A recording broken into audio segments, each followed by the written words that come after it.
Chapitre 1. Comprendre le syndrome de Raynaud. 1.1. Qu'est-ce que le syndrome de Raynaud? Définition. Histoire de la découverte de la maladie, type de Raynaud, primaire et secondaire. Le syndrome de Raynaud est une affection vasculaire qui affecte principalement les doigts et les orteils en réponse au froid ou au stress émotionnel. Il se caractérise par une réduction soudaine du flux sanguin vers ses extrémités, entraînant une décoloration typique en 3 phases: blancheur, ischémie, bleuissement, cyanose et rougeur, revascularisation. Ce phénomène peut être inconfortable et douloureux, bien qu'il ne soit généralement pas dangereux dans sa forme primaire. Définition et physiopathologie. Le syndrome de Raynaud est un trouble de la circulation sanguine affectant principalement les petites artères des extrémités. Lors d'une crise, les vaisseaux sanguins se contractent de manière excessive, vasospasme, empêchant le sang de circuler normalement.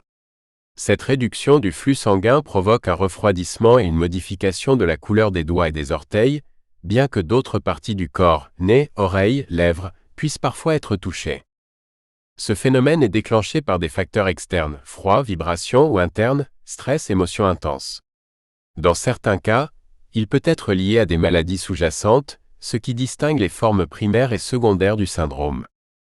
Histoire de la découverte de la maladie. Le syndrome de Raynaud a été décrit pour la première fois en 1862 par le médecin français Maurice Raynaud dans sa thèse de doctorat.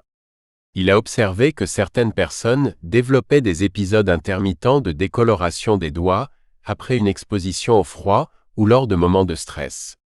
Il a alors suggéré que ce phénomène était dû à une hyperréactivité du système nerveux autonome qui contrôle la contraction et la dilatation des vaisseaux sanguins.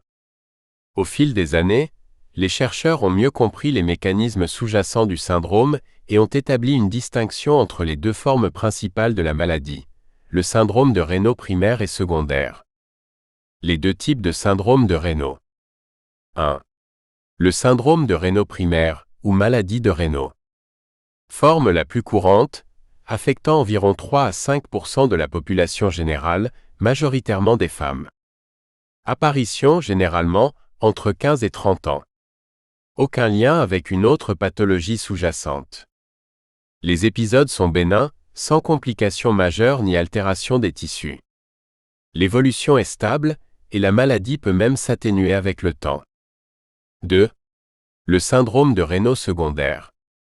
Associé à une maladie sous-jacente telle que sclérodermie, lupus érythémateux disséminé, polyarthrite rhumatoïde, syndrome de Sjögren, maladies vasculaires inflammatoires ou troubles du collagène. Peut être plus sévère et entraîner des complications comme des ulcères ou des nécroses des extrémités. Souvent plus tardif, apparaissant après 30 ans avec des symptômes plus prononcés.